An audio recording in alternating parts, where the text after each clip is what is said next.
حضور یہ ارشاد فرمائیے کہ لقطہ کہتے کسے ہیں؟ لقطہ گری پڑی چیز کو کہتے ہیں، یعنی راستے میں کوئی چیز گری ہوئی ہے اس کو کہا جاتا ہے۔ اور فقہ کی کتابوں کے اندر، مسائل کی کتابوں کے اندر اس کی جو تعریف کی گئی ہے وہ یہ کی گئی ہے کہ مال وجدہ ومالکہ لا یعرف، کہ وہ مال کہ جو راستے میں گرا ہوا ملے اور اس کے مالک کا علم نہ ہو کہ اس کا مالک کون ہے۔ تو جو بھی گری ہوئی چیز ہے جو راستے میں سے ملی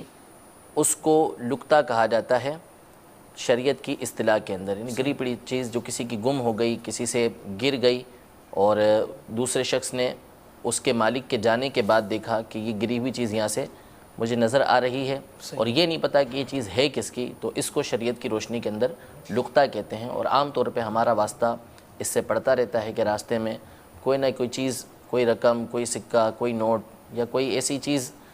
جو کسی کی گر گئی ہے، کسی سے گم ہو گئی، وہ ہمیں نظر آتی رہتی ہے، تو اس کو شریعت کی روشنی کے اندر لقطے سے تعبیر کیا جاتا ہے، لقطہ کہا جاتا ہے اس کو۔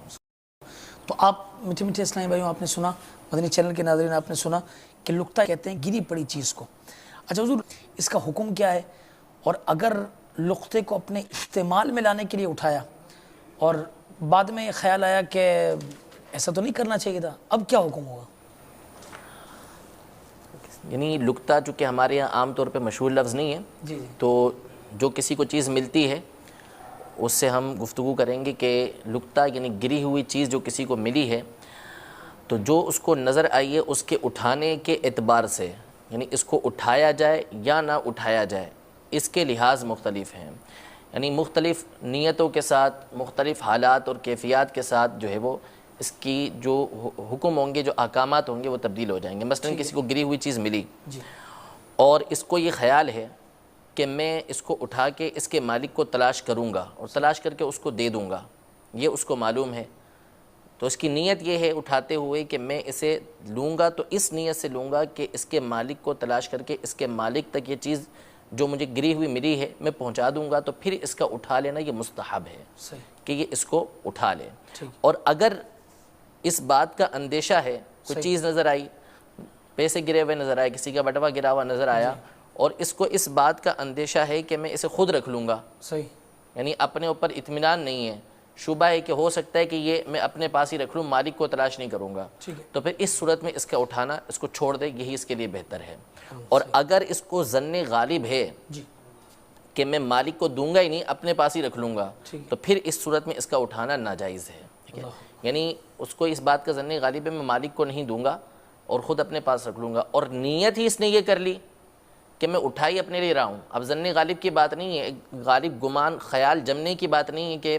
میں اس کو کس نیت سے اٹھا رہا ہوں، بلکہ فقط اس کی نیت یہ ہے کہ میں اپنے لیے اٹھا رہا ہوں۔ جیسا کہ عام طور پہ لوگ اس طرح کرتے ہیں کہ زمین پہ ملی چیز، رکھی ہوئی چیز مل گئی، گمی ہوئی کسی کی مل گئی، تو بہت سے لوگ ایسے ہوتے ہیں کہ وہ اس کو اس نیت سے اٹھا لیتے ہیں کہ چلو ہماری قسمت کہ ہمیں ایسی چیز مل گئی، تو اس نیت سے اگر کسی نے اٹھایا ہے تو یہ اس کا اٹھانا حرام ہے، اور یہ کسی کے مال کی چھین لینے کی طرح ہے کہ گویا اس نے کسی کے مال کو چھینا ہے۔ تو اگر کسی نے اس نیت سے اٹھایا کہ میں اس مال کو اپنے پاس رکھ لوں گا، تو اس کو شریعت کی روشنی میں غصب کہا جاتا ہے، کسی کے مال کو غصب کر لینا۔ اور ایک صورت یہ ہے کہ وہ چیز گری ہوئی دیکھی اور اس کو اس بات کا اندیشہ ہے کہ اگر میں نہیں اٹھاؤں گا تو یہ چیز ضائع ہو جائے گی، تو پھر اس صورت میں اس کا اٹھا لینا ضروری ہے کہ اس کو اٹھا لے۔ ہاں اگر اس کو اس بات کا اندیشہ ہے کہ اٹھاؤں گا تو پھر میں اپنے پاس ہی رکھ لوں گا، تو پھر وہ اس کو نہ اٹھائے۔ تو بہرحال اگر کسی نے اس نیت سے اٹھائی ہے کہ اس چیز کو اٹھاتے وقت اس کی نیت یہ تھی کہ اسے میں اپنے پاس رکھ لوں گا، تو پھر اس پر لازم ہے، اب اس پر لازم ہو جائے گا کہ وہ اس کے مالک کو تلاش کرے گا، اس کے مالک کو تلاش کر کر اس تک اس چیز کو پہنچائے گا۔ اگر اس نیت سے نہ اٹھاتا وہ، بلکہ فقط اس نیت سے اٹھا لیتا کہ میں اس کے مالک کو تلاش کر کے اس تک پہنچاؤں گا، اپنے لیے نہیں اٹھایا، تو یہاں پر شریعت نے اس کو گنجائش دی ہے، اس بات کی بھی گنجائش دی ہے کہ اس نے میں راستے میں جو گری ہوئی چیز اٹھائی ہے، اس کو اس بات کا اختیار ہے کہ واپس جا کے وہیں پر رکھ دے، جبکہ اس کی نیت یہ تھی کہ یہ مالک تک پہنچائے گا۔ اور اگر اس کی نیت یہ نہیں تھی کہ مالک تک پہنچائے گا، اپنے پاس رکھ لے گا، تو پھر اس صورت میں تو اس پر لازم ہو جائے گا کہ اب مالک کو تلاش کر کے مالک تک پہنچائے گا۔ اور اگر اس نیت سے اٹھایا ہے کہ مالک تک پہنچاؤں گا، تو اب دونوں اختیار ہیں، چاہے تو وہاں پر جا کر واپس رکھ دے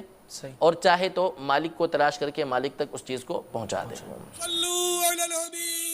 صلی اللہ تعالی علی محمد. مجھے اپنی اور ساری دنیا کے لوگوں کی اصلاح کی کوشش کرنی ہے انشاءاللہ عز و جل.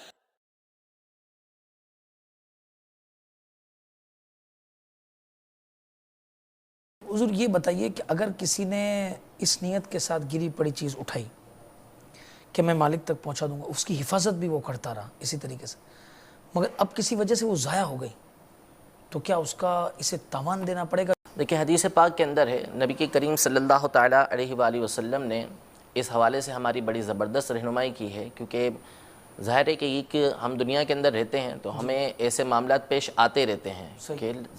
غفلت کی وجہ سے لوگوں کی چیزیں گر جاتی ہیں. اب اگر کسی نے کوئی چیز اٹھا لی تو اس کے لیے مستحب یہ ہے، بہتر یہ ہے کہ حدیث پاک کے اندر فرمایا کہ اس وقت وہ کسی ایک شخص کو گواہ بنا لے یا دو شخصوں کو گواہ بنا لے، یعنی اس مقام پہ کچھ لوگ موجود ہیں تو ان کو وہ گواہ بنا لے اس بات کا کہ میں اس کو جو ہے وہ اٹھا رہا ہوں تو مالک تک پہنچانے کے لیے اٹھا رہا ہوں اور مجھے یہ چیز ملی ہے یہاں سے. اس کا فائدہ یہ ہے، یعنی جو ہمارا سوال ہے کہ اگر وہ رکھے رہا اپنے پاس اور پھر اس کے بعد نیت بھی یہ تھی کہ مالک تک پہنچاؤں گا لیکن وہ ضائع ہو گئی، تو اب اس کے اوپر کیا حکم ہوگا؟ اس سے پہلے کچھ فائدے اس حدیث پاک کی یہ بیان کیے علماء نے کہ اس نے وہ چیز اٹھائی اور لوگوں کو گواہ کر لیا کہ یہ دیکھیے کہ یہ چیز مجھے یہاں سے ملی ہے اور میں اس کے مالک تک پہنچانے کی نیت سے اسے اٹھا رہا ہوں. اٹھاتے ہوئے اس نے یہ نیت کر لی اور بتا دیا لوگوں کو، تو اس کا ایک فائدہ یہ ہوگا کہ اب اس کے دل سے یہ تمنا ختم ہو جائے گی کہ میں اس کو اپنے پاس رکھ لوں، کہ اس کو پتہ ہے کہ لوگ دیکھ چکے ہیں کہ یہ چیز میں نے اٹھائی ہے اور مجھے مالک تک اس کو پہنچانا ہے، اب اس کو یہ اٹھائے گا نہیں. اس کا دوسرا فائدہ یہ ہوگا کہ بعض صورتیں ایسی ہوتی ہیں کہ بندے نے وہ چیز اپنے پاس رکھی ہوئی ہے،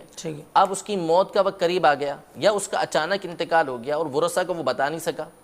کہ بھائی یہ چیز جو میرے پاس موجود ہے یہ رکتے کی ہے. تو اب اس نے جو لوگوں کو گواہ بنایا تھا، اس گواہ بنانے کا اس کا فائدہ یہ حاصل ہوگا کہ لوگ اس کے ورثہ کو بتا دیں گے کہ یہ چیز جو ہے یہ آپ کے والد صاحب کی یا آپ کے جو سرپرست تھے ان کی نہیں ہے، بلکہ یہ ان کو لقطے میں ملی تھی، گری ہوئی چیز ملی تھی جس کو مالک تک پہنچانا ہے، لہذا اب ورثہ اس چیز کو وراثت کے اندر تقسیم نہیں کریں گے. اس کے ساتھ دوسرا فائدہ اس کو یہ حاصل ہوگا کہ اس نے وہ چیز اٹھائی، لوگوں کو گواہ بنا لیا، مالک آ گیا. اب مالک آ کے کہتا ہے کہ بھائی میرے بٹوے کے اندر جو تھے وہ ₹1,00,000 تھے، یہ کہتا ہے نہیں مجھے تو 80,000 روپے ملے ہیں اس میں سے. تو اب گواہ موجود ہیں اس کے پاس، تو وہ بتائے گا کہ دیکھیں ان کے سامنے مجھے ملے تھے اور میں نے ان کو گواہ بنایا ہے. اب جیسا یہ مسئلہ ہے کہ وہ تلاش کرتا رہا، مالک ملا نہیں، اس سے ضائع ہو گئی، تو اس کے ضمن میں بھی علماء نے یہ ارشاد فرمایا کہ اگر اس نے اٹھاتے وقت گواہ بنا لیے تھے، گواہ بنا لیے تھے، یعنی ایسا مقام تھا کہ جہاں پر گواہ بنانا ممکن تھا، راستے میں اسی جگہ سے ملی کہ گواہ بنانا ممکن ہے، تو اس صورت میں وہ چیز اگر اس سے ضائع ہو گئی تو وہ گواہ اس بات کی گواہی دے دیں گے، ٹھیک ہے، تو اس صورت میں اس کے اوپر ضمان نہیں ہوگا اگر اس نے گواہ بنا لیے ہیں تو. اور اگر وہ مقام ہی ایسا ہے کہ جہاں پہ کسی کو گواہ بنانا ممکن ہی نہیں ہے، کسی سنسان راستے میں اس کو وہ چیز ملی ہے تو گواہ نہیں بنا سکتا، تو ایسی صورت میں اس کے اوپر تاوان لازم نہیں آئے گا جبکہ اس کی اپنی غفلت سے وہ چیز ضائع نہ ہوئی ہو. اگر اس کی غفلت سے ضائع ہوئی تو اس کے احکام الگ ہیں، پھر اس کو دینا پڑے گا. لیکن اگر اس کی غفلت نہیں ہے اور اس سے وہ چیز ضائع ہو گئی اور ایسا مقام تھا کہ جہاں پہ گواہ بنانا ممکن نہیں تھا، تو اس کے اوپر پھر وہ تاوان نہیں ہوگا کہ وہ اس سے ضائع ہو گئی، یعنی اس قدرتی وہ کسی وجہ سے اس سے نکل گئی وہ چیز، تو اس کے اوپر کوئی حکم لازم نہیں آئے گا. اور اگر مقام ایسا تھا، بازار میں سے ملا، گواہ بھی نہیں بنایا کسی کو، تو اس صورت میں مالک کو وہ چیز اس کو اپنی طرف سے دینا پڑے گا.